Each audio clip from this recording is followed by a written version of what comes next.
Today is December 7th, 2019, and today here at Endless Path Zendo, we're having a Zazen Kai, a full day Zazen Kai, in honor of the Buddha's great enlightenment, which traditional Japanese Mahayana calendar says took place on December 8th, 26, 27, 2500 years ago. So December 8th is tomorrow, and we're celebrating all day with our practice. This is how we as Zen students celebrate and honor and revere the Buddha's practice realization of Anuttara Samyak Sambodhi, complete and perfect enlightenment, is by practicing. See, the wonderful thing about Zen isn't like, oh, well, the Buddha did this 2,500 or whatever years ago. There is archaeological evidence that it's more like 2,600 or even more. New evidence has come out, but let's say roughly 2,500 years ago. And as Zen Buddhists, we don't simply go, oh, that's great. Now we honor the Buddha, we believe the Buddha, we revere the Buddha. All of those things are true. However, we also realize he did it because he needed to, because he was terrified and suffering from the same sickness we all suffer from. Why was I born? Why must I die? Why do I have to go through difficulties? Why is there old age, sickness, and death? And is there an escape? Is there something that allows me to live with true peace and dignity in the midst of these realities? I mean, Buddhism isn't a belief system, at least Zen Buddhism isn't. It's like if you're afraid of the abyss that we're all facing, then practice is a way of finding a path of joy and freedom in the midst of it. This is true. So the way we as Zen students honor the Buddha is by practicing. He didn't do it except to find out for himself something that would be of value and be able to share that with others. That was part of his intent. Sharing with others doesn't mean we're supposed to, as I said, go around believing in the Buddha. That's a good thing. That's a good start. But the point is to take it up ourselves, to practice the path that he presented. It's the Eightfold Path of right attention, right livelihood, right meditation, right action, right speech. That is selfless, is what right really means, not self-centered. So as we walk this path, we take up the path of practice realization as our life. This is how we honor the Buddha. This is how we fulfill the great debt that we owe a person who showed us something so valuable, that there is something beyond. But it's not different from what we can see, hear, smell, taste, touch. As the Oxfording picture says, it's like the paint in the binder in paint, or the salt in water. You can't see it, but it's there.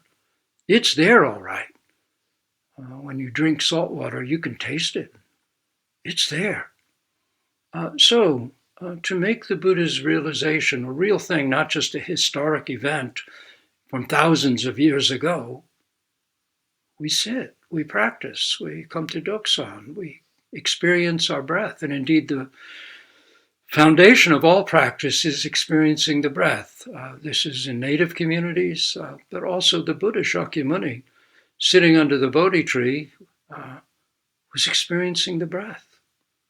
Everything fell away.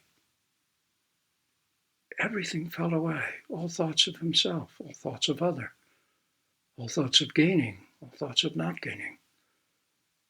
There was just this breath. And then the morning star walked right in. And wonder of wonders, a morning star sat on the mat and cushion beneath the Bodhi tree. And the Buddha exclaimed above the heavens, that was at his birth, he exclaimed, wonder of wonders, all beings are intrinsically Buddha. That means you, me, our silly little attention spans, our silly little thoughts, us.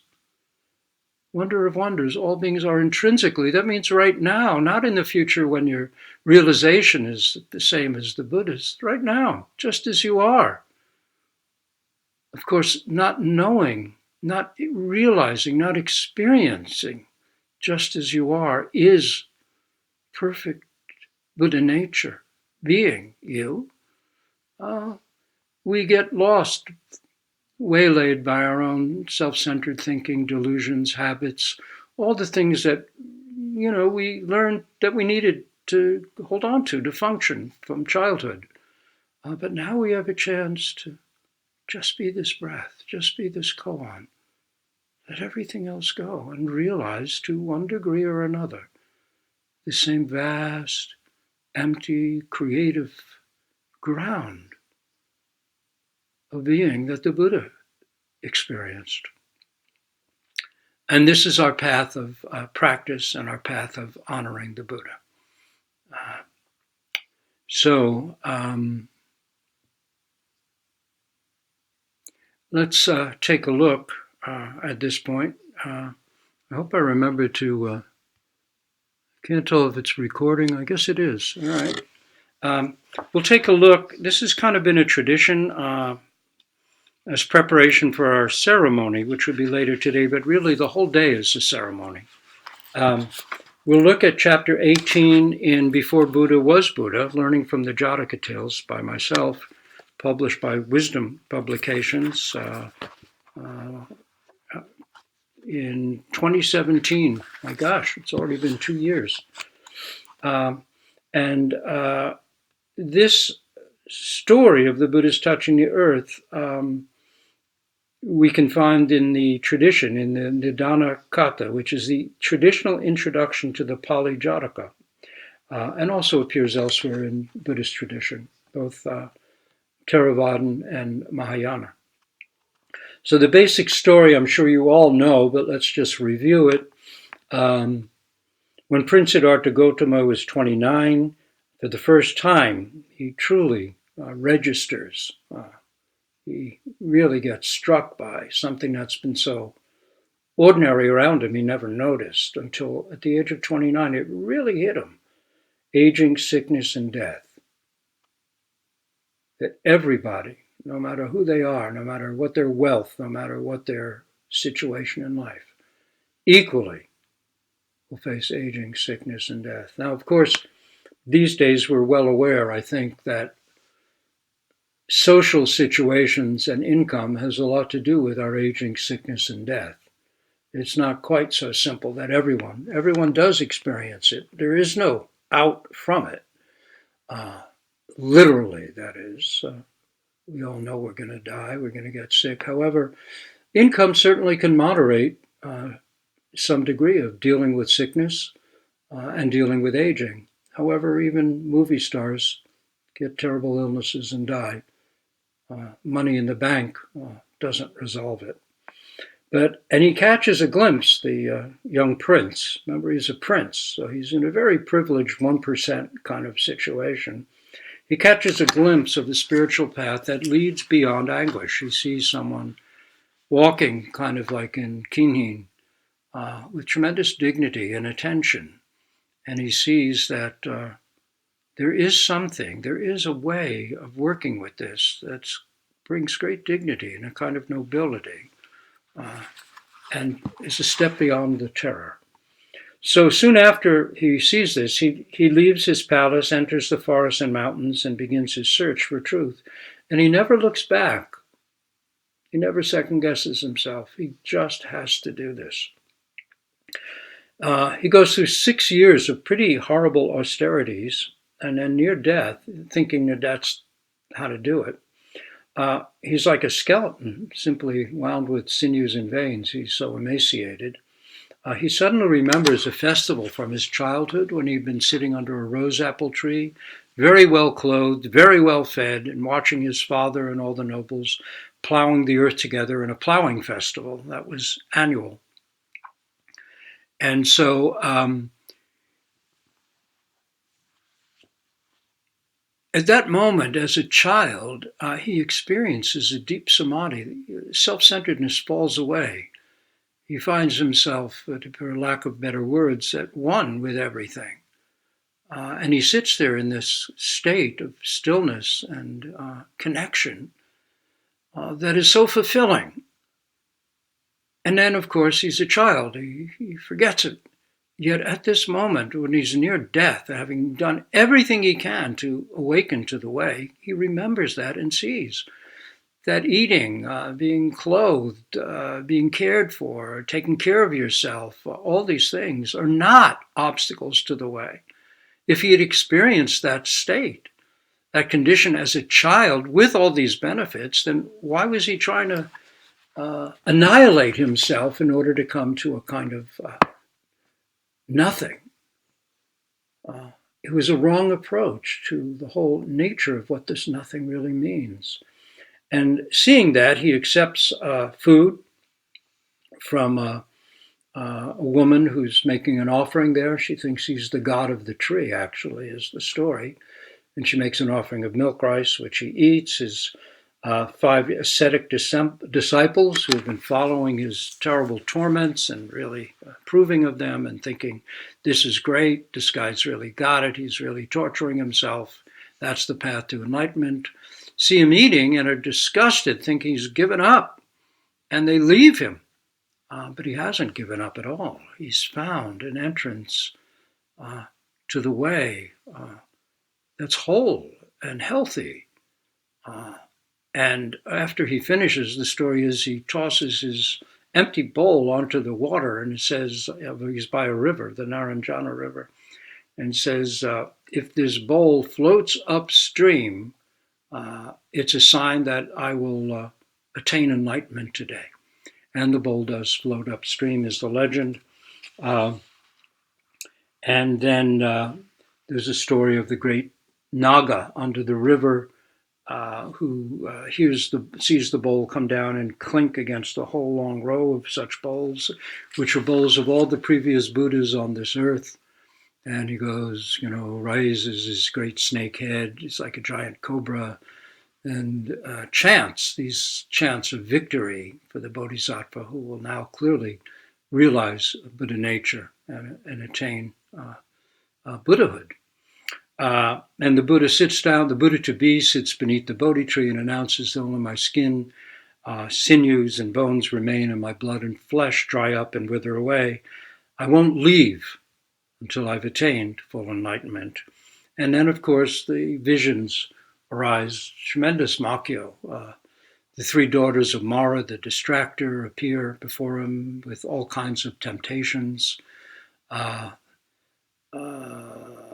attachments, all the aspects of the psyche where we yearn for life, for connection with life, for the vibrancy of life, the colors of life, the sounds of life, the feelings of life. So there obviously a sexual element there, which is one of the great drives of the human body, in fact, of all nature, represented by these 3 beautiful daughters of the distractor, Mara. And the Buddha is totally unmoved. It's like watching children at play. This is not what he's caught by. And then Mara approaches, and in Gautama's, that's the Buddha's name, Siddhartha Gautama, in the sound of his own internal voice, tries to create doubt. Are you really worthy? You're just a young person. How could you be the one who's going to attain enlightenment, full enlightenment, become a Buddha? This is beyond you. Be patient, wait, keep working at it. Good for you. But this too is just a dodge. And the Buddha is not sucked in by all these thoughts of who he is and what he's capable of and what his future might be. Instead, he just steadies on with his practice, and Mara's like talking to the wind. And then Mara calls his army, and so there's all these terrible, scary demons, and tiger-headed, and snake-headed, and fanged, and clawed, and they descend out of the psyche itself, trying to stop the Buddha from continuing on to realization. And he, instead of arguing with Mara about whether he's worthy or not, And instead of reacting to this great army attacking him, he simply touches the earth with his right hand and asks the earth to witness for him. He doesn't even get into arguing and trying to present, oh, no, no, I'm worthy, I'm real. He doesn't get sucked in at all. And the earth responds with thousands of voices of all the living things, of the stones and rivers, trees and forests, saying he is worthy. There's not a spot on this earth where already in some past life he's not offered himself fully, which can mean in practice or in deeds, to the welfare of all beings and the attainment of full enlightenment for the benefit of all. And so Mara runs away, his hosts, his army vanish, the three daughters disappear, bow before the Buddha and disappear, and the Buddha continues on with his practice and through the night, all alone. And then when the sun rises in the morning, he happens to glance up, kind of like, I don't know, was it a lack of concentration or just a human moment? But that sometimes our errors, can be the path itself. We don't know. He happens to glance up and he sees the morning star. And with that, he's struck by the deepest realization. Self-centeredness completely falls away. And he exclaims, wonder of wonders, all beings are intrinsically Buddhas, fully endowed with wisdom and virtue. Only their self-centered thinking and delusions prevent them from attesting to this. And in the morning's light, a full Buddha now is sitting beneath the tree. So that's the story. Let's look at the commentary on this about touching the earth, what that might mean for us. So, the story of the Buddha's enlightenment is not a Jataka, but it is Buddhism's central tale, and is where all the Jatakas lead. This is the whole point. They lead to that degree of realization. So they show all the hard work in past lives that the Buddha put in to have such a complete realization. Enlightenment, of course, is both the goal and the daily beating heart of Zen, and it goes way beyond mere calm. For Siddhartha Gautama, the name Siddhartha means every wish fulfilled. That's the propitious name he was given by his father.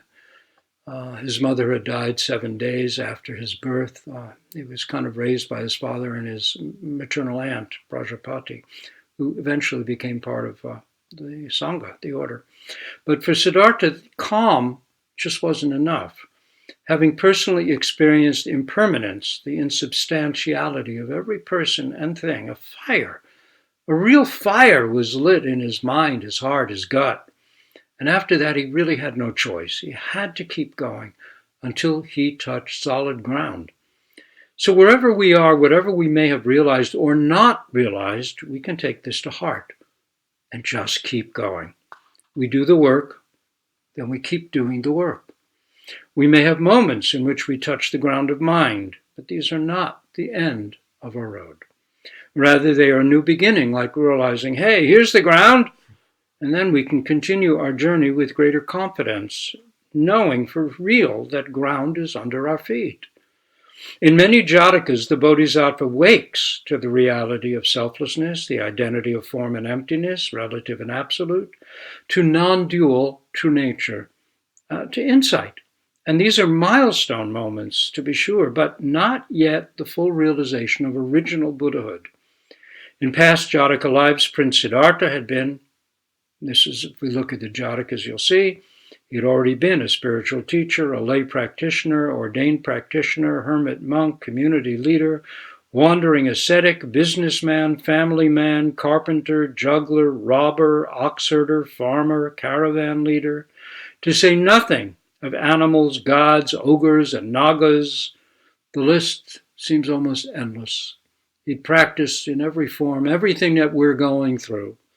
Any mind state you're struggling with or dealing with, if you look at the Buddha's past lives, you realize he dealt with the same things, and he had to work his way to greater wisdom and compassion just as he was. Just as he was. He had countless lives committed to basic ethical practices, whether as a human or non-human being.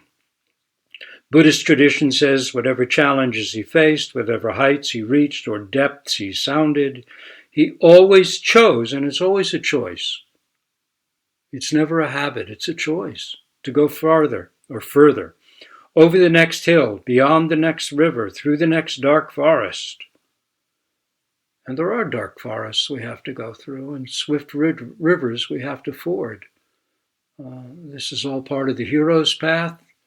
It's all part of the path of Zazen, which is nothing but the hero or heroine's path to come to one's true home.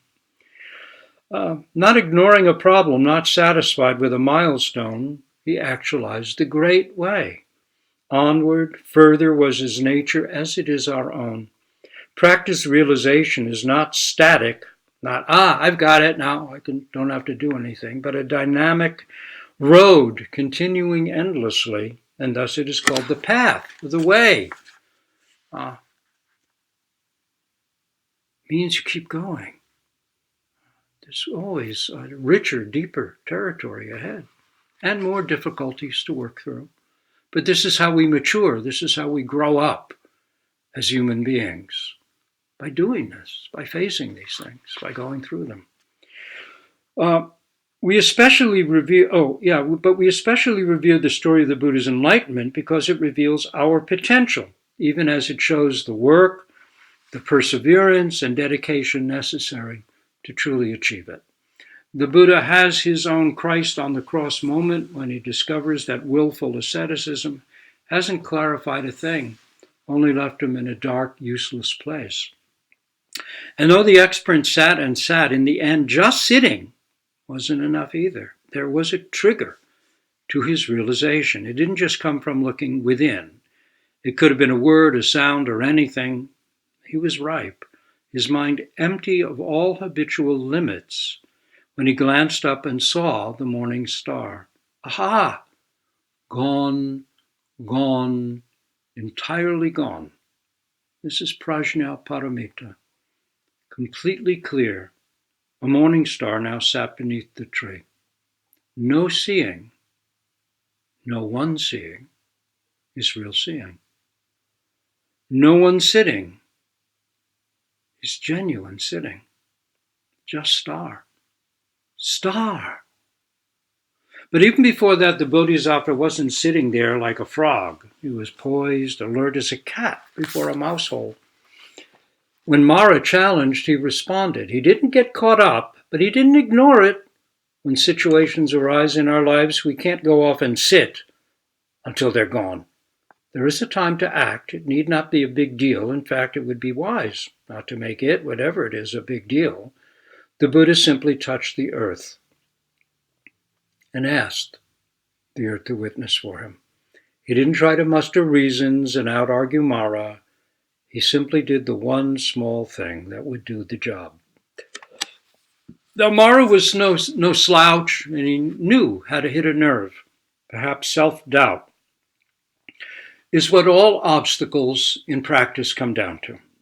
One old teacher said if it wasn't for some form of not giving ourselves fully, and I think it was actually Yasutani Roshi, to the inquiry, some form of holding back and doubting in a non-useful way, we'd all have been enlightened ages ago.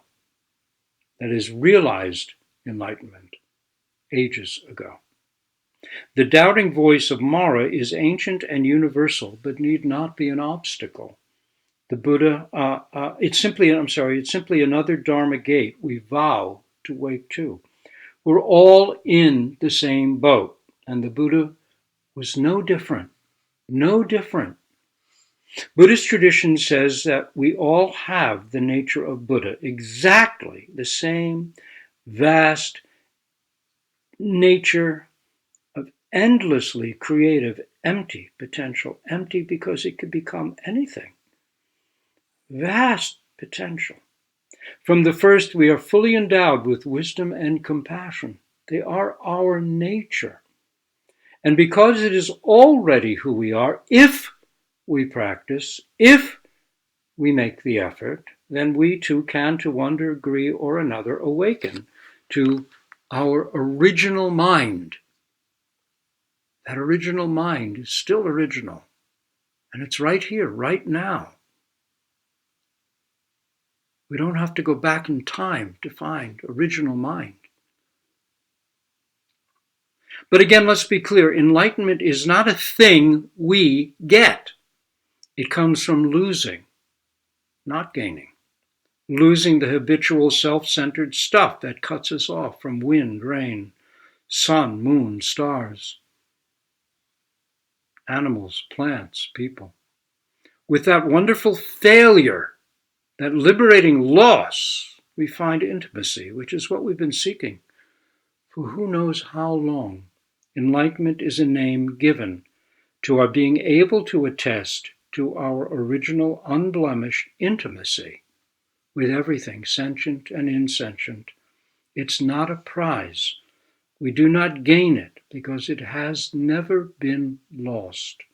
Like the ground, it has always been here. We just didn't quite have the steadiness to see it. Of course, it's not that I become intimate with everything. Rather, the so-called 10,000 things step in and replace me. I'm gone. Intimacy is that intimate. At some point, we begin to think, if we are this enlightened nature, where is it? And why don't we, that is me, I, know it? In our ongoing meditation, we bore into such questions like a thirsty person drilling for water. A sonar survey, the life of the Buddha, the Jataka, Zen teaching, shows us that water is there. We have a map. Our map reveals that all the water we'll ever need is already beneath our feet. So we keep at it. We enter a sangha. We sit in silence with others. We hear teisho, meet and work with teachers, make time for sesshin, experience each breath, explore and personalize specific teachings, examine and uphold precepts. If we are Zen students, we may choose to work on koans.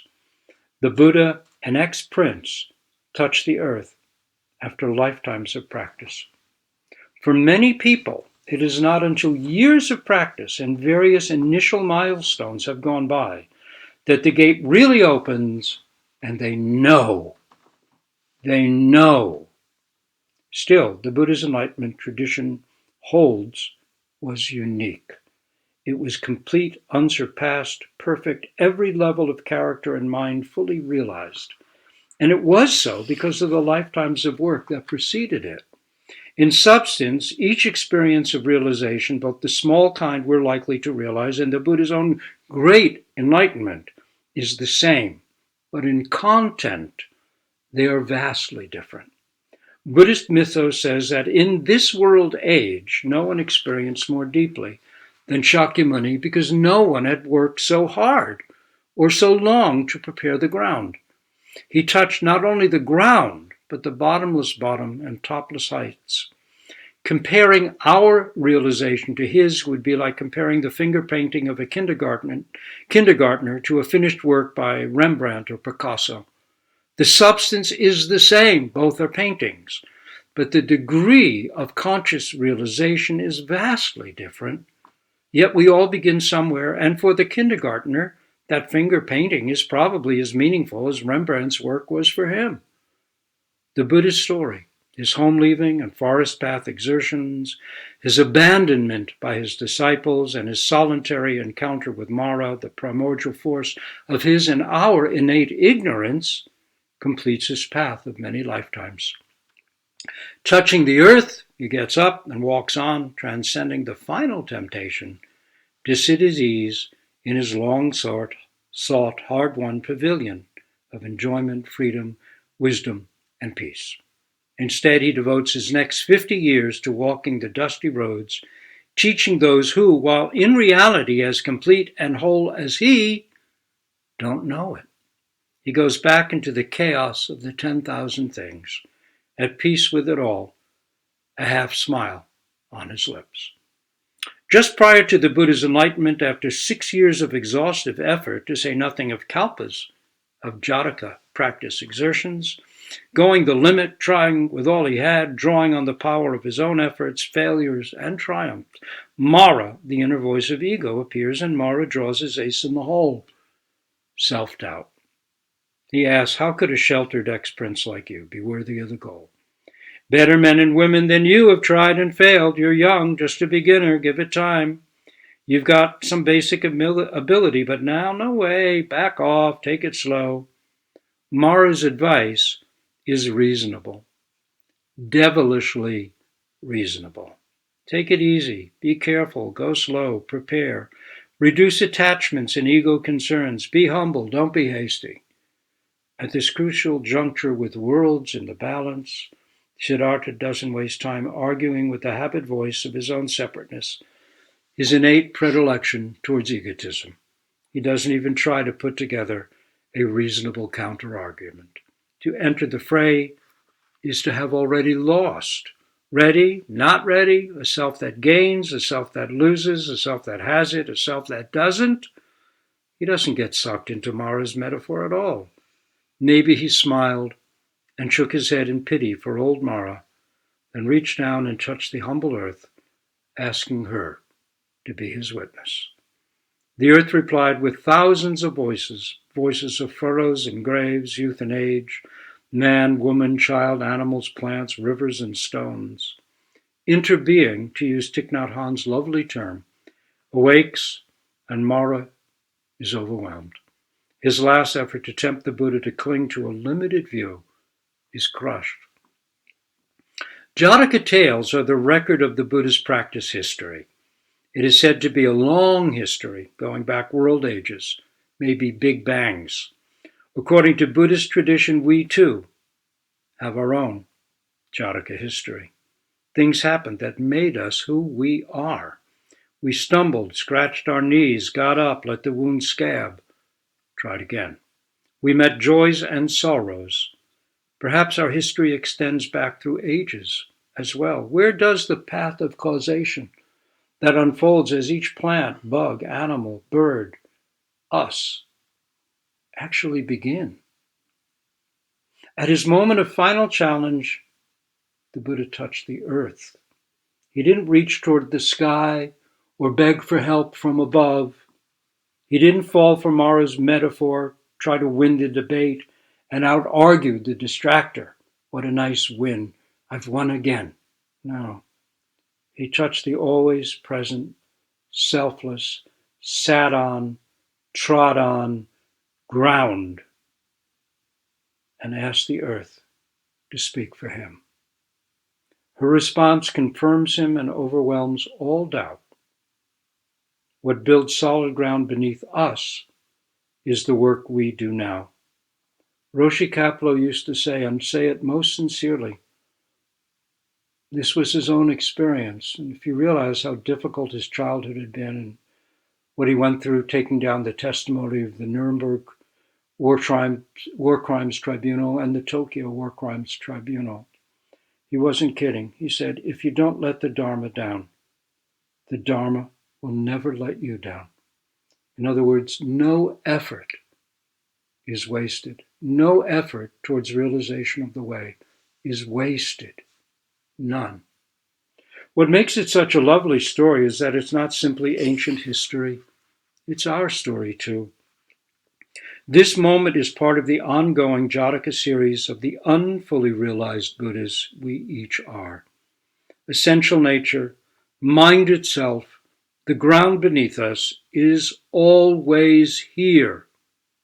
Past lives, past thoughts, decisions, and events led to this present moment, this one in which we sit, walk, stand, speak, eat, work, worry, create, pick our noses. This present moment, it all led to this. Come day's end, we say goodnight and lie down on the ground of our nature, the ground we practice from and have always been standing on, whether we know it or not. This ground is always ready to testify if we ask it. The way we ask it is by practicing sincerely, letting self-centeredness fall away. This is how we ask. Our fundamental vow as human beings is to know ourselves, to know who or what we are, to know why we were born, why we must age, why must get sick and die. Ordinary things confirm us, tell us, indeed make us who we are every day. There is no barrier between us and a single thing. Enlightenment is intimacy. Touching the earth is always possible because the real ground is never far away.